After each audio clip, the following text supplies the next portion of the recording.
Shivkranti TV news अन्याय, अत्याचार, बेकायदेशीर कृत्य करणाऱ्या विरुद्ध शोषित पीडित न्याय देणारा एकच आवाज। शिवक्रांती टीव्ही दिनबंधू न्यूज संपादक सत्यशोधक शंकरराव लिंगे 73 87 37 78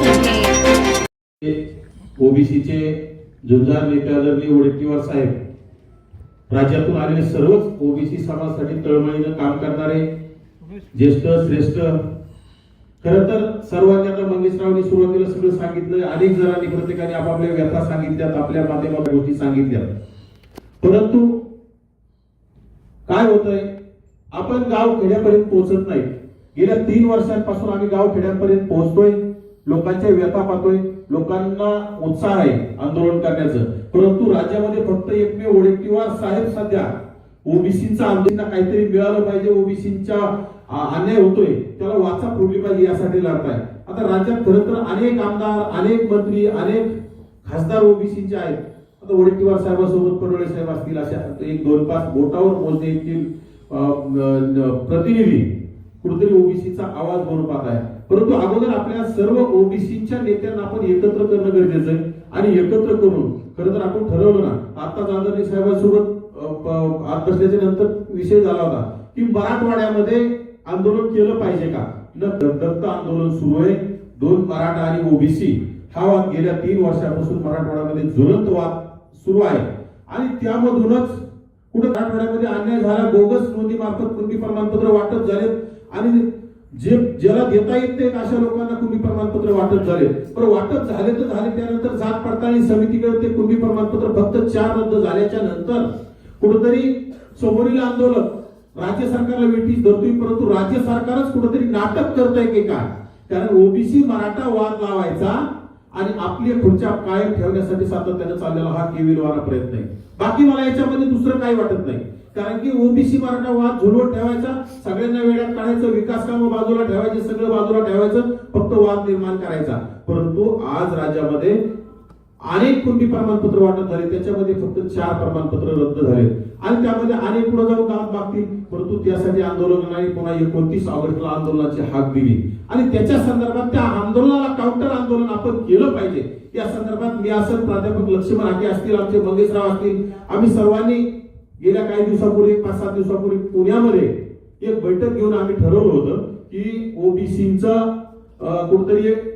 राज्यव्यापी आंदोलन झालं पाहिजे, परंतु ते आंदोलन करायचं असताना आम्ही 3 आंदोलक म्हणून आंदोलकांच्या एकट्यांच्या जीवावर भरोशावर आंदोलन करणं इतकं सोपं नाही। त्यासाठी सर्व ज्येष्ठ श्रेष्ठ नेत्यांची, त्यामध्ये भुजबळ साहेब असतील, आदरणीय वडेट्टीवार साहेब असतील, बाळासाहेब आंबेडकर असतील, त्यानंतर राज्यातले सर्वच मंत्री यांना आपण भेटणं गरजेचं आहे। त्यांच्या माध्यमातून त्यांना आपल्याला सांगणे की तुम्ही आमच्या पाठीशी असलं पाहिजे, तुमचा आशीर्वाद आमच्या पाठीशी असला पाहिजे आणि राज्यातून हे आंदोलन मोठं असलं पाहिजे। त्यासाठी आम्ही 1 सप्टेंबरची घोषणा सुद्धा केली होती, परंतु घोषणा करताना आम्ही त्याच्यामध्ये जरतरचा विषय ठेवला होता की काय सांगितलं होतं की आम्ही 2-4 दिवसामध्ये आदरणीय भुजबळ साहेबांना, आदरणीय वडेट्टीवार साहेबांना आणि सर्वच आदरणीय मंत्री महोदयांना आणि ओबीसी चळवळीत काम करणारे माझे आजी प्रकाशांना शेडगे असतील, गोपीचंद पडळकर असतील, ज्याला काम करण्याचं धाडसाने काम करतात अशा सर्वच नेत्यांना आपण भेटू आणि त्यानंतर पुन्हा प्रसार माध्यमांना आम्ही सांगितलं होतं की आम्ही लवकरच तारीख जाहीर करू। परंतु काय होतंय की आज आम्ही पाहतोय की पाहिजे तेवढं वातावरण नाहीये,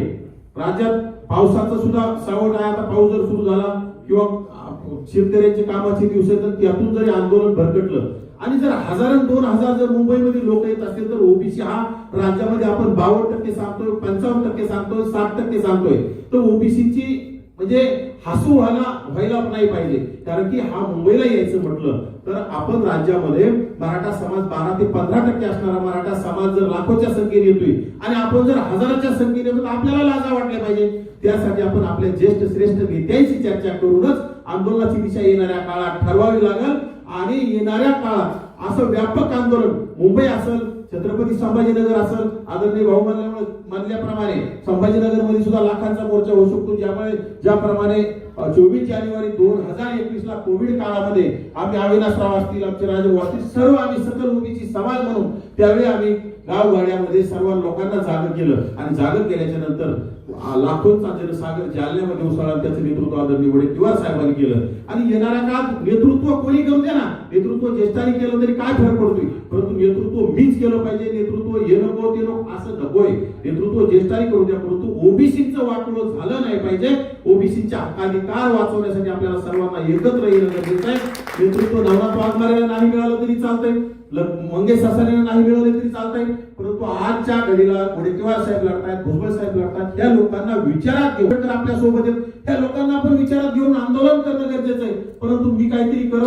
केलं पाहिजे याच्यापेक्षा आपण सर्वांनी एकत्र येऊन काय लक्ष देऊन येणाऱ्या काळात हे जे आम्ही 1 सप्टेंबरचं आंदोलन आहे याच्यावर आदरणीय भाऊनीच आम्हाला मार्गदर्शन करावं, काय करावं, कारण की मला वाटत नाही पाहिजे तेवढे लोक येतील आणि त्याचा हसू झालं नाही पाहिजे. येणाऱ्या काळात सर्वांनी ताकदीनं आंदोलन उभा करण्याची सर्वांनी खांद्यावर आपल्या जबाबदारी घेतली पाहिजे आणि ते आंदोलन आदरणीय भाऊच्या, आदरणीय भुजबळ साहेबांच्या, आदरणीय बाळासाहेब आंबेडकरांच्या आणि सर्वच ज्येष्ठ नेत्यांच्या, प्रकाश शेळके असतील, सर्व ज्येष्ठ नेत्यांच्या मार्गदर्शनाखाली हे आंदोलन मुंबईमध्ये धडकलं पाहिजे. राज्य सरकारला आम्ही खरंच 52% आवक आणि 52% पुढे राज्य सरकारला झुकावंच लागल आणि लागलं पाहिजे यासाठी आपण सर्वांनी ताकदीने येणाऱ्या काळात काम करू आणि आदरणीय भाऊच्या सल्ल्यानुसार येणाऱ्या काळात पाहिजे तसं आपल्या येणाऱ्या काळात करायला आपण तयारी ठेवूया. धन्यवाद. मला बोलायची संधी दिली आणि आदरणीय भाऊ आपल्याला सर्व येणाऱ्या काळात सांगतील की आम्ही सर्व त्यांच्या मार्गदर्शन आणि त्यांच्या सूचना पाळण्याचं काम केलं पाहिजे. मी तर करणार आहोत, मंगेश करत, परंतु सर्वांनीच केलं पाहिजे अशी कळकळीची विनंती करतो आणि थांबतो.